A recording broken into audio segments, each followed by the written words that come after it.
Study IQ IAS, अब तैयारी हुई affordable.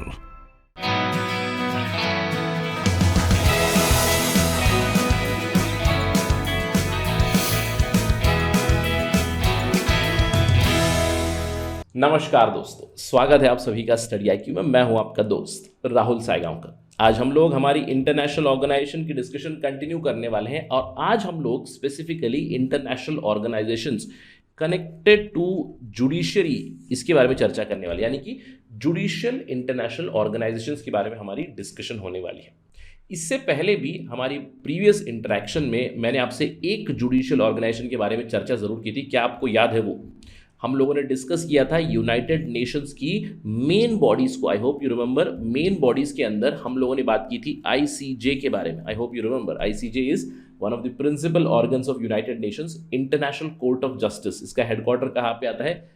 Piece Palace, the Hague, Netherlands में। इनफैक्ट आज भी हम लोग थोड़ा सा ICJ के बारे में चर्चा जरूर करेंगे, but not purely about ICJ। हम लोग इसको कंपेयर करेंगे एक दूसरे ऑर्गेनाइजेशन के साथ, दूसरे जुडिशियल ऑर्गेनाइजेशन के साथ। लेकिन इन जनरल आज का डोमेन होगा जुडिशियल ऑर्गेनाइजेशंस, जैसे कि इंटरनेशनल क्रिमिनल कोर्ट हो गया, या फिर आपके दूसरे आर्बिट्रेशन की बॉडीज होगी, स्पोर्ट्स रिलेटेड जुडिशरी बॉडीज हो गई। इनके बारे में हम लोग चर्चा करने वाले हैं specifically, right? So let's jump into our discussion. लेकिन उससे पहले ध्यान रखिएगा कि हमारा स्टडी IQ का लाइव फाउंडेशन बैच प्रीलिम्स और मेंस, जहां पे दोनों की तैयारी हो जाएगी आपकी, प्री एंड मेंस इंक्लूडेड, ये शुरू हो रहा है 1 अगस्त 2022 से। अगर आपने एनरोल नहीं किया तो जल्द से जल्द इसमें एनरोल कीजिएगा। You do know that Study IQ's foundation batch prelims cum mains is a one stop solution for all your UPSC civil services needs. आपकी प्रीलिम्स की तैयारी हो जाएगी, मेंस की तैयारी होगी इसी प्राइस में 18,999 में, प्रोवाइडेड आप कोड इस्तेमाल करोगे राहुल लाइव, क्योंकि कंपनी का प्राइस 25,000 के आसपास है। लेकिन अगर आप कोड इस्तेमाल करोगे राहुल लाइव तो आपको ये कंप्लीट कोर्स मिलेगा 18,999, जिसमें आपको प्रीलिम्स का टेस्ट सीरीज भी इंक्लूडेड है। इसके अलावा आपको इस पर्टिकुलर बैच में कई सारे फीचर्स मिलेंगे। आपकी 900 घंटों से भी ज़्यादा लाइव टीचिंग होगी। ऑलरेडी कुछ डेमो क्लासेस आप देख सकते हो। इसके अलावा 1-to-1 मेंबरशिप है। ये आपकी प्रिपरेशन में UPSC सिविल सर्विसेज 2023 हो, 24 हो, उसमें बिल्कुल मदद करेगा। 1-to-1 मेंटरशिप रहेंगी आपके साथ, एक मेंटर साथ में रहेंगे throughout your UPSC civil services journey. Crisp handwritten notes मिलेंगे आपको। हर एक मॉड्यूल के बाद MCQ प्रैक्टिस होती है, हर एक मॉड्यूल के बाद आंसर राइटिंग प्रैक्टिस होती है, right? So you will get everything, the entire package for 18,999 only. इसके अलावा ध्यान रखिए, अगर आपने ऑप्शनल चूज नहीं किया, हमारा पॉलिटिकल साइंस और इंटरनेशनल रिलेशंस का भी ऑप्शनल शुरू हो रहा है 18 अगस्त से। उस पर भी आप राहुल लाइव कोड इस्तेमाल कर सकते हो। You will get heavy discount on that course also. So prepare through Study IQ through the foundation batch. Remember 1 अगस्त लास्ट डेट की जो रश होती है उसको अवॉइड कीजिएगा, ठीक है?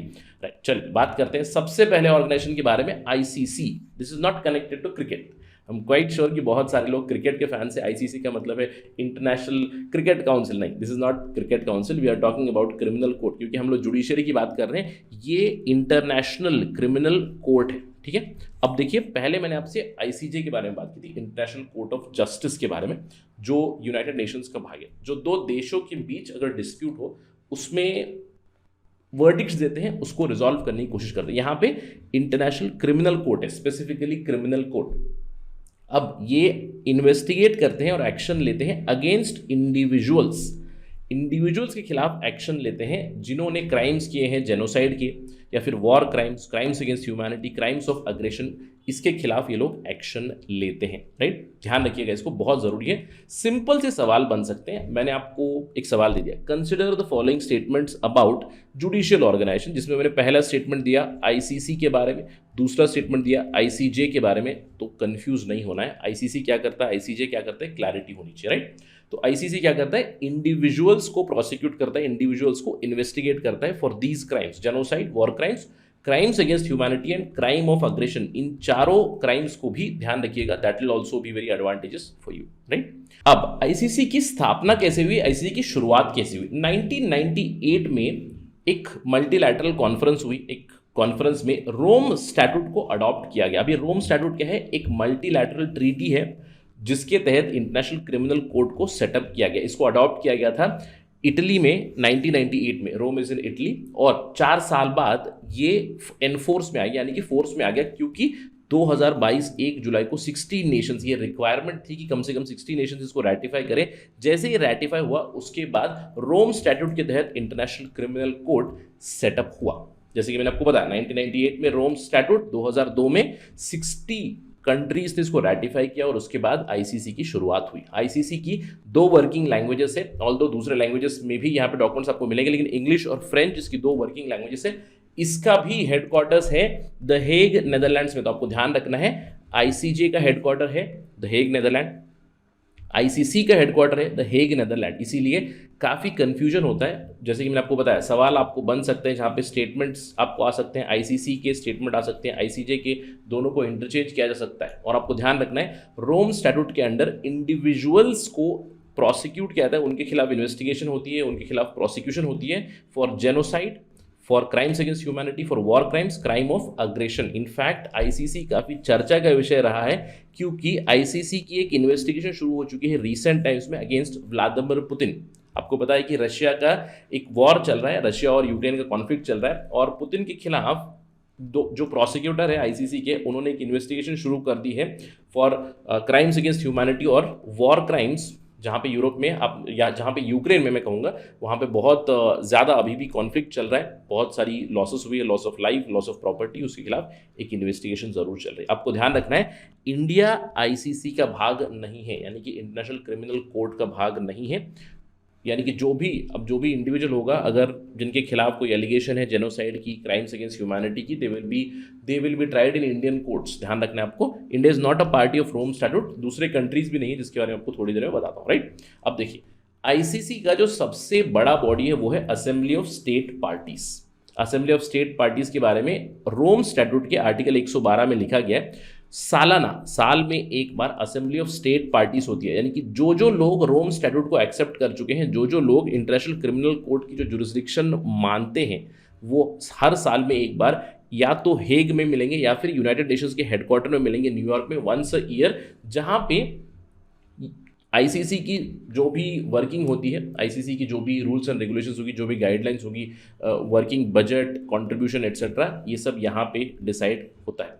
तो हर एक स्टेट पार्टी जो होता है उनका एक रिप्रेजेंटेटिव आता है इस पर्टिकुलर असेंबली में, और इस एनुअल सेशन में, जैसे कि मैंने आपको बताया, budget of the court, status of the contribution, audit report etcetera, ये सारी चीज़ें डिस्कस की जाती है। इसके अलावा इसी असेंबली ऑफ स्टेट पार्टीज का जिम्मा है कि जजेस को अपॉइंट करना है। आपको ध्यान देना है ICC is further task with election of the जजेस, the prosecutor, the deputy prosecutor. इसके अलावा वोटिंग होनी चाहिए सीक्रेट बैलेट के साथ, या फिर किसी जज को हटाना है या फिर किसी प्रोसिक्यूटर को हटाना है, इन सारी चीज़ों का जिम्मा भी है असेंबली ऑफ स्टेट पार्टीज के पास ही। This is like the highest decision making body of International Criminal Court.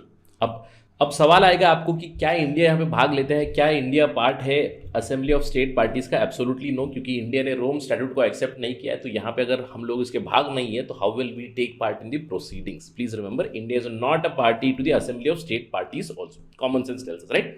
इसके अलावा आईसीसी का जो वर्किंग स्ट्रक्चर है या फिर उसके जो प्रिंसिपल ऑर्गन्स है वो 4 है। सबसे पहला आईसीसी की प्रेसिडेंसी, इनके मेंबर स्टेट्स में रोटेट होते रहती है।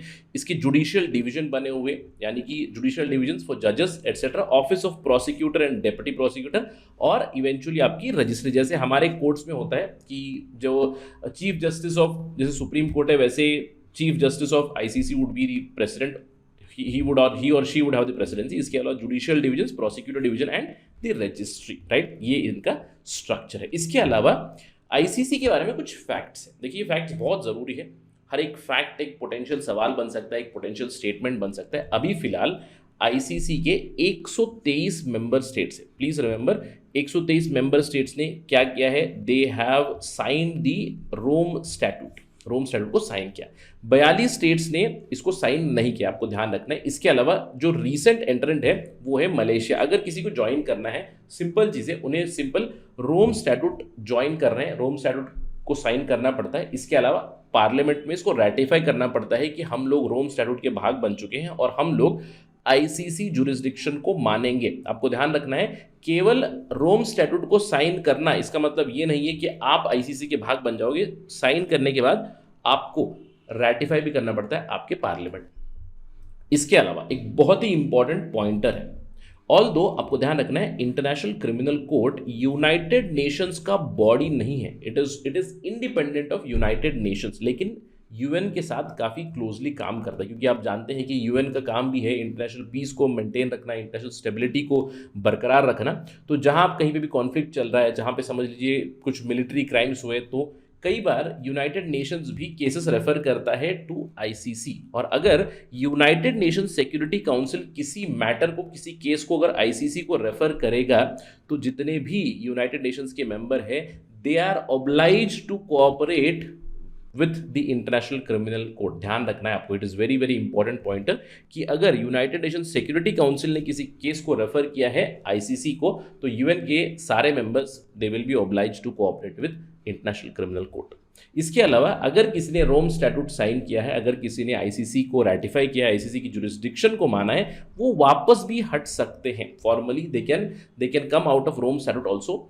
2017 में बुरुंदी पहली ऐसी कंट्री बनी जिसने ऑफिशियली इंटरनेशनल क्रिमिनल कोर्ट को क्विट किया and they came out of Rome Statute. 2017 में ही हुआ था। 2019 में फिलीपींस ने भी रोम स्टैट्यूट को क्विट किया है। अब कुछ ऐसे देश हैं जिन्होंने रोम स्टैट्यूट को साइन किया हुआ है, इन्होंने एग्री किया हुआ है इन प्रिंसिपल, लेकिन इसको रैटिफाई नहीं किया, यानी कि अभी तक ये उसके भाग नहीं है, उनकी जुरिस्डिक्शन को नहीं मानते। जैसे कि बहरीन हो गया, इजराइल हो गया, कुवैत हो गया। ध्यान रखिएगा, रशिया ने एक बार साइन इन किया, एक बार रैटिफाई किया, फिर आईसीसी से बाहर निकले, फिर से एक बार रोम स्टैट्यूट को साइन किया है। रशिया अभी फिलहाल भाग नहीं है। Sudan, Thailand, Ukraine, very very important USA. तो आपको ध्यान रखना है यूएसए और रशिया, यूक्रेन, ये जो कंट्रीज है इन्होंने रोम स्टैट्यूट को साइन किया है, लेकिन इसको रैटिफाई अभी तक इन्होंने नहीं किया, यानी कि इसकी जुरिस्डिक्शन अभी तक वो नहीं मानते हैं। इसके अलावा नॉन सिग्नेटरी से, ये इन कंट्रीज से तो रोम स्टैट्यूट को साइन ही नहीं किया, ये रोम स्टैट्यूट को मानते ही नहीं। अगर रोम स्टैट्यूट को नहीं मानते हैं मतलब यहाँ पे रोम आईसीसी की या फिर रोम स्टैट्यूट की कोई जुरिस्डिक्शन नहीं होती है इन कंट्रीज के ऊपर, इन कंट्रीज के सिटीजन्स के ऊपर भी। Please remember this.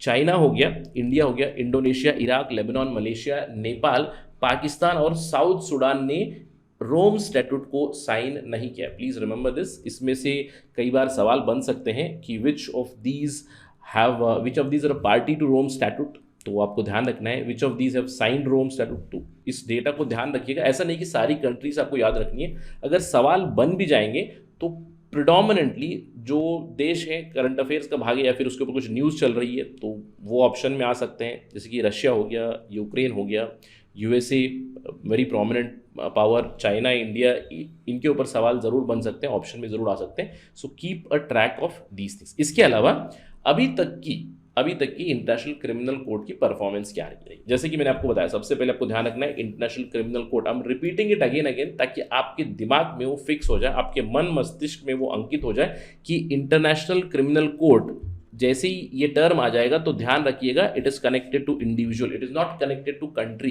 किसी देश से कनेक्टेड नहीं है, इंडिविजुअल से कनेक्टेड है। कोई इंडिविजुअल है जिसने कुछ बहुत ही ग्रूसम क्राइम किया है तो उसको सजा मिले।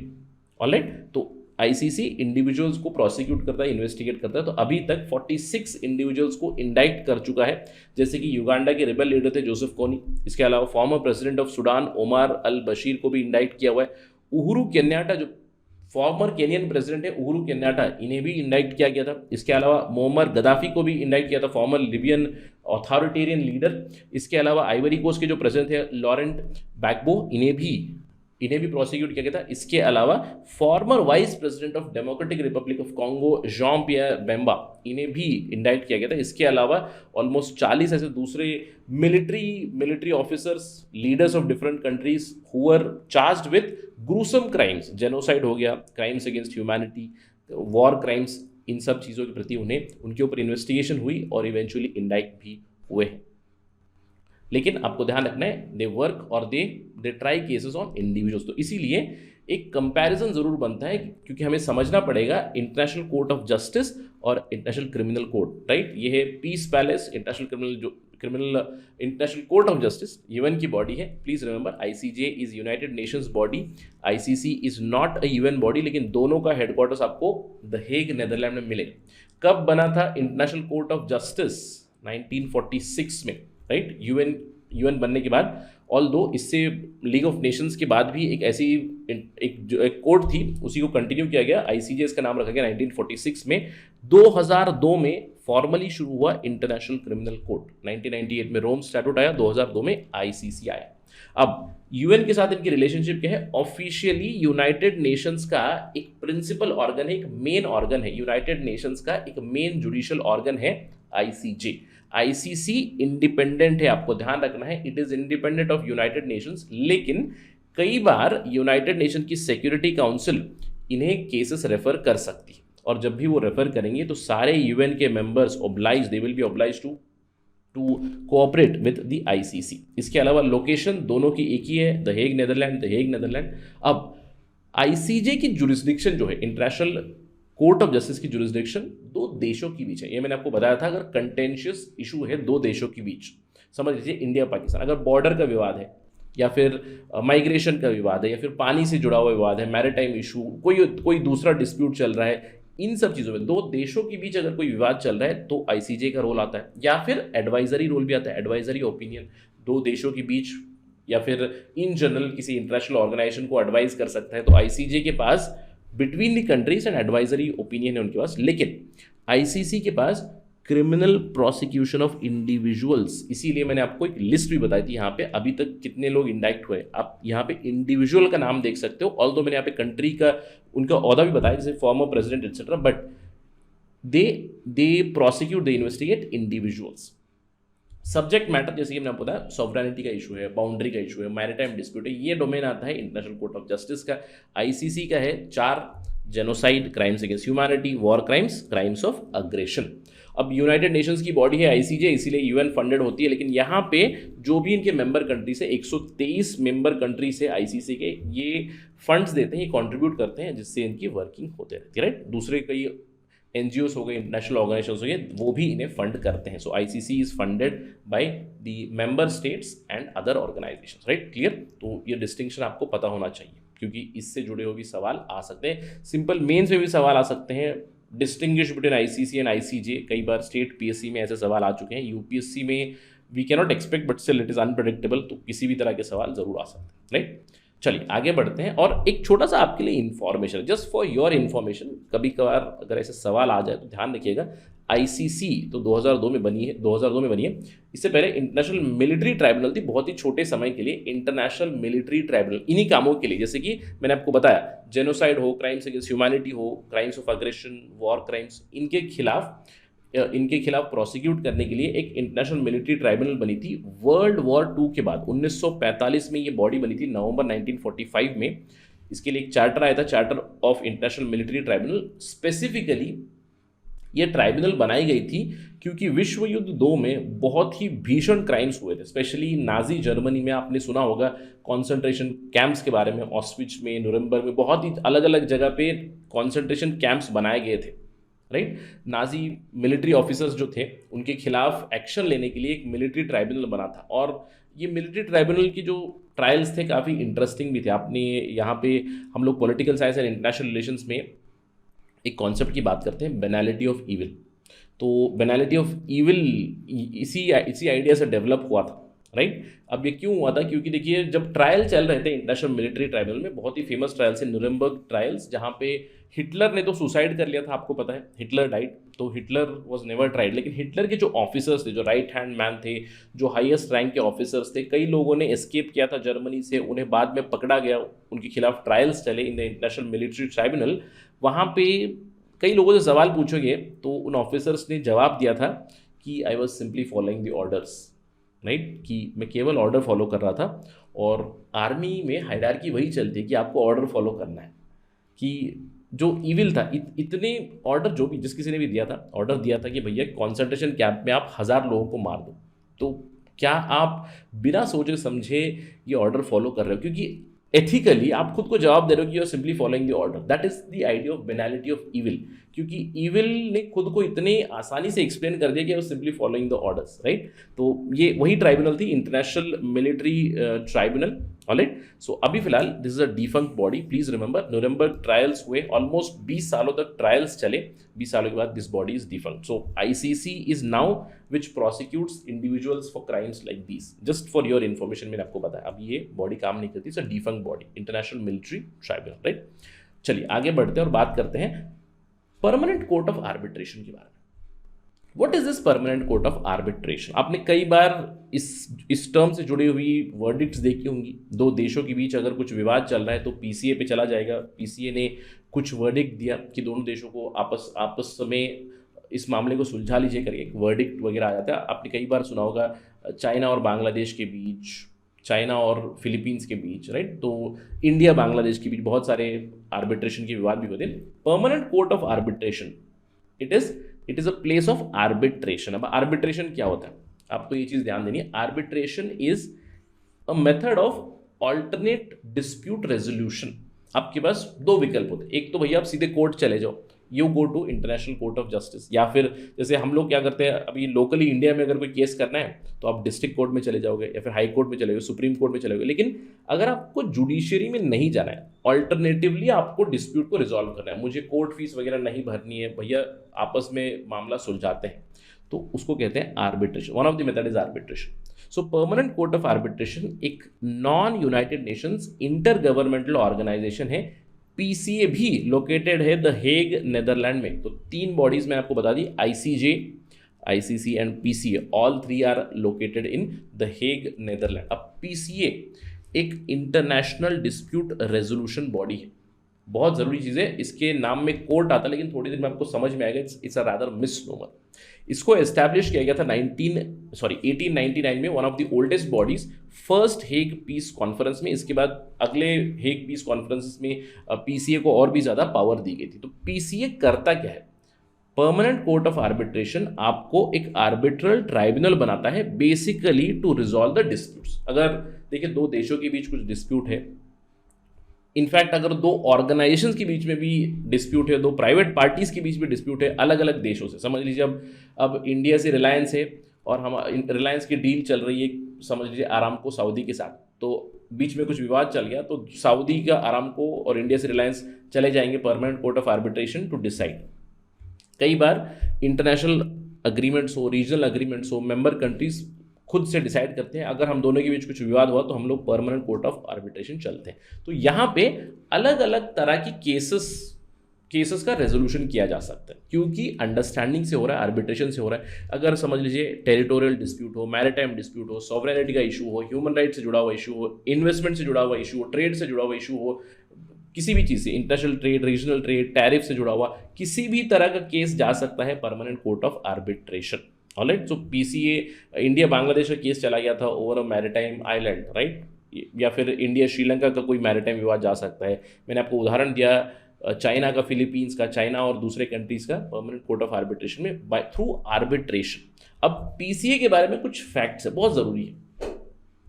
ये क्यों एक मिसनोमर है परमानेंट कोर्ट ऑफ आर्बिट्रेशन? मैं एक सवाल बना दूंगा। Consider the following statements about PCA, Permanent Court of Arbitration. It is a court which follows the judicial proceedings, right? Judicial proceedings for deciding matters between two countries. तो सबसे पहले आपको ध्यान रखना, it is not a court. ये court नहीं है, ये केवल एक फोरम है। क्योंकि ये कोर्ट नहीं है इसका मतलब इनके पास जजेस भी नहीं रहेंगे, जजेस नहीं होते। तो if it is not a court there are no जजेस। Please remember this particular pointer. यहां पे होते हैं आर्बिट्रेटर्स। अब ये आर्बिट्रेटर्स जो रहेंगे दे कैन बी जजेस, प्लीज रिमेंबर। अब कई बार ऐसा होता है कि अगर कोई लीगल विवाद चल रहा है, जैसे मैरिटाइम डिस्प्यूट है, कोई लीगल डिस्प्यूट है, तो वहां पे आर्बिट्रेटर जो होता है उसकी रिक्वायरमेंट ये होगी कि भैया उसकी नॉलेज होनी चाहिए लीगल चीज़ों की। तो वहाँ पे एक जज को आर्बिट्रेटर करके बना सकते हैं, लेकिन ऐसी ज़रूरत नहीं कि जज ही हो। अगर समझ लिए कोई इंटरनेशनल ट्रेड डिस्प्यूट है तो कोई इकोनॉमिक एक्सपर्ट भी होगा जो आर्बिट्रेटर बन सकता है। लेकिन अगर परमानेंट कोर्ट ऑफ आर्बिट्रेशन में दो देशों के बीच, दो पार्टीज के बीच ये डिसीजन नहीं हो पा रहा है कि आर्बिट्रेटर कौन बने या फिर आर्बिट्रेटर ये पर्सन होना चाहिए, अगर समझ लीजिए इंडिया और चाइना के बीच में विवाद चल रहा है, तो ऑफकोर्स एक न्यूट्रल आर्बिट्रेटर की जरूरत पड़ती है। तो अगर न्यूट्रल आर्बिट्रेटर नहीं है, दोनों सहमत नहीं है, तो United nation Citral, UN Citral के आर्बिट्रेशन रूल्स के हिसाब से आर्बिट्रेटर्स को अपॉइंट किया जा सकता है at the permanent court of arbitration. Please remember. PCA एक यूएन एजेंसी नहीं है, यूनाइटेड नेशंस की एजेंसी नहीं है, non UN inter governmental forum है for alternate dispute resolution. Although United States के साथ काफ़ी क्लोजली काम करते हैं, यूएनजीए के साथ काफ़ी क्लोजली काम करते हैं, they have observer status in UNGA.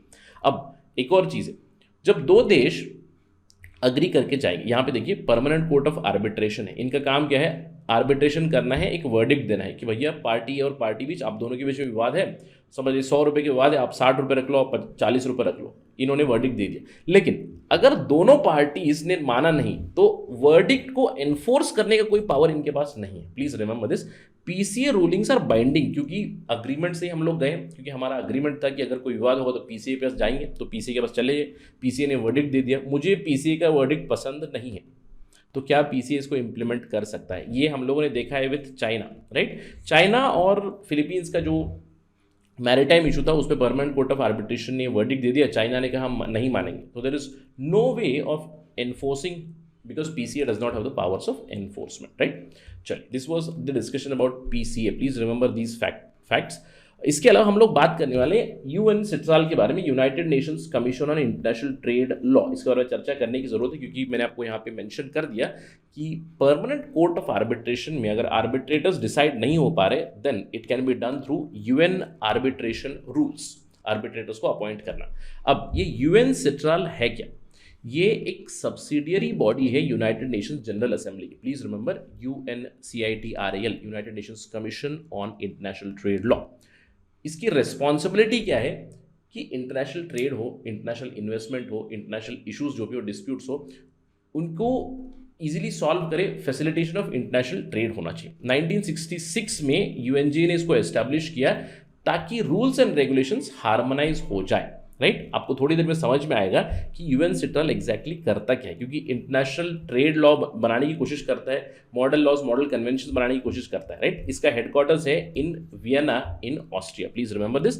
इसके अलावा यूएन सिट्राल में 60 मेंबर स्टेट्स होते हैं who are elected by the United Nations General Assembly. तो यूएन जनरल असेंबली अपने मेंबर्स में से 60 लोगों को यूएन सिट्राल में डालता है। अभी फिलहाल इंडिया एक मेंबर है, ध्यान रखिएगा, 6 साल का टर्म होता है इंडिया से मेंबर, और membership is structured region wise, यानी कि European region, eastern European region, African region, North American region, Asian region. तो एशियन रीजन से इंडिया अभी एक मेंबर है अभी फिलहाल, आपको ध्यान रखना है। अब देखिए ये करते क्या है। UN Citral provides legislative framework, जैसे कि मैंने आपको यहाँ पे बताया यूएन सिट्राल के आर्बिट्रेशन रूल्स है, तो आर्बिट्रेशन रूल्स इन्होंने बना दिए हैं कि अगर किसी को चाहिए तो आप इसको इस्तेमाल कर सकते हो, आप अपने देश में भी उसी हिसाब के लॉस ला सकते हो। जैसे कि आप अपने कन्वेंशंस, इन्होंने 50 से भी ज़्यादा कन्वेंशंस दिए हैं, मॉडल लॉज दिए हैं, model law on labour, model law on international tariffs, model law on sea trade, model laws, rules, legislative text देते हैं। और कई बार इंडिया ने भी इन्हीं यूएन सिट्राल के टेक्स्ट्स को, इन्हीं यूएन सिट्राल के मॉडल लॉज को इस्तेमाल करते हुए हमारे नेशनल लॉज भी बनाए हैं। Please keep a note of this, that हम लोगों ने भी यूएन सिट्राल की कई सारे कन्वेंशंस, कई सारे लीगल टेक्स्ट को इस्तेमाल किया और अपने लॉज हम लोगों ने फ्रेम किए हैं उन्हीं लाइन्स में, right. So this was a discussion about UN Citral. चलिए आगे चलते हैं और बात करते हैं आईसीए के बारे में। ICA stands for international Court of arbitration. देखिए आपको ध्यान रखना है, पीसीए अलग है, permanent court of arbitration, ICA International Court of arbitration अलग है। अब इंटरनेशनल कोर्ट ऑफ आर्बिट्रेशन ये 1923 से डिस्प्यूट्स सॉल्व कर रहे हैं, लेकिन आपको ध्यान रखना है ये ICA International Court of arbitration ये आता है under ICC. Now this ICC is different all together, please remember this. ICA, International Court of Arbitration, operates under the International Chamber of Commerce. International Chamber of Commerce हम लोग कह सकते हैं एक private company की तरह है, एक प्राइवेट कंपनी और ग्रुप ऑफ ऑर्गेनाइजेशन, जैसे हमारे यहाँ पे फिक्की है, डिक्की है, वैसे इंटरनेशनल चेंबर ऑफ कॉमर्स है। In fact international Chamber of commerce के जो अभी करंट चेयरमैन है is an Indian only, right, Ajay Lal Singh Banga, if I am not wrong. और इंटरनेशनल चेंबर ऑफ कॉमर्स जो काम करता है, मेन एक्टिविटीज है उसके रूल सेटिंग, यानी कि इंटरनेशनल ट्रेड्स के रूल सेटिंग, इंटरनेशनल ट्रेड से जुड़े हुए डिस्प्यूट रेजोल्यूशन और इंटरनेशनल ट्रेड को प्रमोट करने के लिए पॉलिसी एडवोकेसी करते हैं लोग। इसमें डिस्प्यूट रेजोल्यूशन में जो मेन बॉडी है that is international Court of arbitration. अब इंटरनेशनल कोर्ट ऑफ आर्बिट्रेशन में 100 से भी ज़्यादा आर्बिट्रेटर्स है, मोर देन 90 कंट्रीज के आर्बिट्रेटर्स यहाँ पे इन्वॉल्व है. Again this is not a court, please remember international Court of arbitration is not technically a court. जैसे पीसीए है वैसे ये भी कोर्ट नहीं है. ये सिंपली जुडिशियल सुपरविजन देते हैं ऑफ आर्बिट्रेशन प्रोसीडिंग. यानी कि अगर समझ लिए दो कंपनीज के बीच, स्पेशली प्राइवेट सेक्टर में काम करते दो कंपनीज के बीच, जहां पे एक कंपनी ने कंट्री एक्स है, कंट्री एक्स की एक कंपनी है जिन्होंने कंट्री वाई में इन्वेस्टमेंट की हुई है और यहाँ पे हेवी टैक्सेशन उन पे लगा दिया. तो इन्होंने जो कंपनी है वो समझ लीजिए कुछ ट्रेड का इशू है, कुछ विवाद है. हम लोग जानते हैं इंडिया में वोडाफोन का इशू हमें पता है, कैन का इशू पता है. तो अगर कुछ तरह का केस हो गया तो they can go to arbitration. Again it depends on understanding. अब इन दोनों कंट्रीज के बीच एक ऐसी अंडरस्टैंडिंग कि अगर कोई विवाद हो गया, we will take that particular dispute to ICA, International Court of Arbitration, right. तो इस तरह की चीजें जब भी होती है तो आईसीए का रोल काफी इंपॉर्टेंट बन जाता है, mainly to resolve the dispute among the private sector entities, right. अब इसका हेडक्वार्टर्स है पेरिस, फ्रांस में. ध्यान रखना है International Chamber of Commerce as well as International Court of Arbitration दोनों आपको मिलेंगे पेरिस, फ्रांस में ही, राइट. तो this was another trade related judicial body और I would say dispute resolution body. अब इसके अलावा स्पोर्ट्स की आर्बिट्रेशन कोर्ट भी है, court of arbitration of sports, in short CAS. Court of arbitration of sports एक इंटरनेशनल बॉडी है which was establish in 1984, जहां पे स्पोर्ट्स रिलेटेड इशू को आर्बिट्रेशन के थ्रू रिजॉल्व करने के लिए ये बनाई गई थी. ये बेसिकली करता क्या है, देखिए, the court of arbitration of sports it facilitates sport related disputes. अब स्पोर्ट रिलेटेड डिस्प्यूट्स मतलब अब दो देशों के बीच विवाद चल रहा है या फिर इंडिविजुअल के खिलाफ किसी ने कंप्लेंट कर दी है, डोपिंग के कुछ इश्यूज चल रहे हैं, तो इन सभी चीज़ों जुड़े हुए केसेस जो होते हैं कोर्ट ऑफ आर्बिट्रेशन सेटल करता है.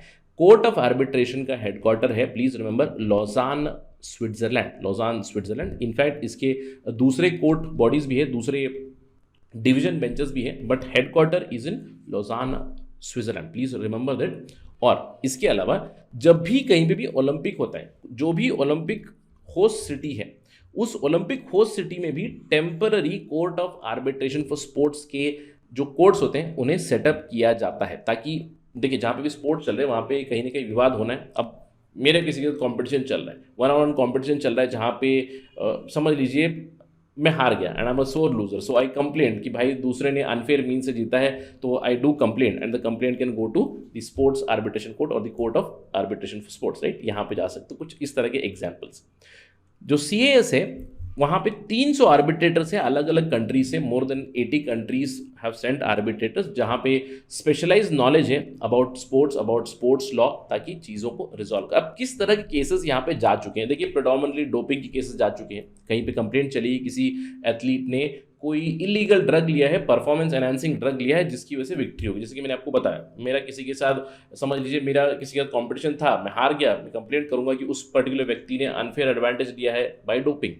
सच केसेस गो टू CAS. इसके अलावा सेक्स वेरिफिकेशन केसेस, कई बार यहाँ पे इस तरह की इश्यूज हम लोग देख चुके हैं, राइट.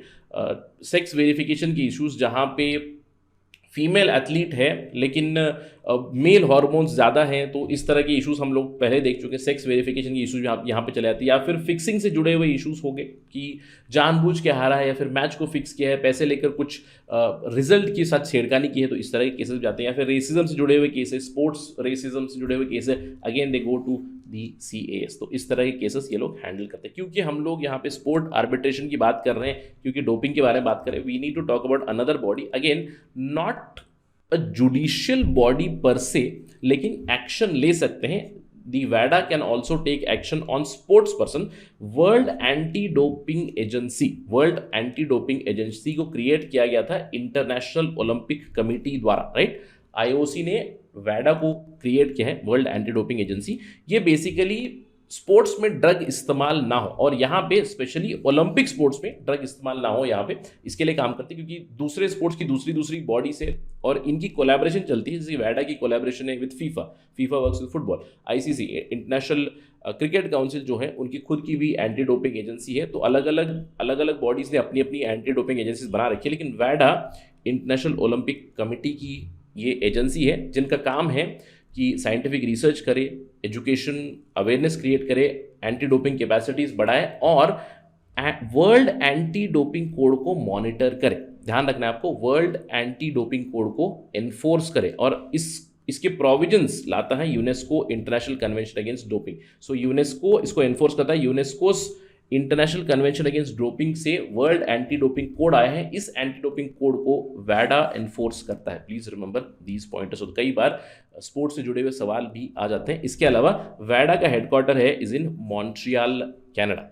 ये मैंने आपको जस्ट इसलिए डिस्कस किया क्योंकि यहाँ पे हम लोग कैस के बारे में डिस्कस कर रहे थे, court of arbitration for sport, जिसके अंदर मैं आपको डोपिंग के केसेस भी आते करके बताया। और कैस अगेन टेक्स हेल्प फ्रॉम वैडा हियर। वैडा भी जो टेस्टिंग चलती है वो खुद भी बैन लगा सकते हैं on sports persons etcetera, right. तो इनका मेजर काम है कि जो भी ड्रग्स होते हैं, साइंटिफिक रिसर्च हो, कई बार ऐसा होता है कि ड्रग के साथ छोटा सा ट्वीकिंग कर देंगे तो वो आपकी यूरिन सैंपल में या फिर ब्लड सैंपल में डिटेक्ट नहीं होगा। तो इस तरह की रिसर्च भी होती है कि जो ड्रग्स होती हैं, find out those drugs and identify the drugs which can enhance your performance etcetera. तो इससे वैडा इस फील्ड में वैडा काम करता है। Please remember this. इसका हेडक्वार्टर है is in Montreal Canada, right. तो ये कुछ जुडिशियल बॉडीज थी हमारी डिस्कशन की। इनफैक्ट एक और जुडिशियल बॉडी है ITLOS, इसके बारे में हम लोग चर्चा करेंगे जब हम लोग मैरिटाइम बॉडीज डिस्कस करेंगे। International tribunal on law of seas, ये भी एक इंटरनेशनल जुडिशियल बॉडी, एक ट्राइब्यूनल है जिसके बारे में हम लोग सेपरेटली डिस्कस करेंगे, बिकॉज एक अलग चैप्टर बनेगा मैरिटाइम डोमेन में, क्योंकि मैरिटाइम बॉडीज बहुत सारी हैं, जुडिशियल बॉडीज रादर कम थी। आपको लग रहा होगा कि आज का क्लास थोड़ा सा छोटा था यार, बिल्कुल, क्योंकि इंटरनेशनल जुडिशियल बॉडीज में और भी आते हैं, जैसे कि रीजनल बॉडीज आती है, African court is there, European court is there. जब हम लोग रीजनल बॉडीज डिस्कस करेंगे वहाँ पे मैं मेंशन जरूर करूँगा, लेकिन उतना डिटेल में उसके जाने की हमें ज़रूरत नहीं है, राइट। लेकिन these are the important judicial bodies, judicial international organisations that we have discussed, right? So till we meet next time, stay safe and prepare as per your schedule. That's my advice always. और अगर आप मुझे follow करना चाहते हैं social media platform पे, you can follow me on this particular ID @RahulSai222। अगर आपको कोई सवाल है, कोई डाउट है, आप मुझसे जुड़ना चाहते हो, you can directly message me on Instagram. I do respond on weekends. इसके अलावा इस प्रेजेंटेशन का PDF आपको मेरे इस टेलीग्राम चैनल पे मिलेगा, जिसका अगेन ID इज सेम। 12,000 से भी ज़्यादा लोग यहाँ पे जुड़े हुए हैं ऑन दिस टेलीग्राम चैनल, जहाँ पे मैं अपने वीडियोस के अपडेट्स भी डालता रहता हूँ और भी दूसरी इन्फॉर्मेशन आपको मिलेगी on this channel. Thank you for watching this video. जय हिंद।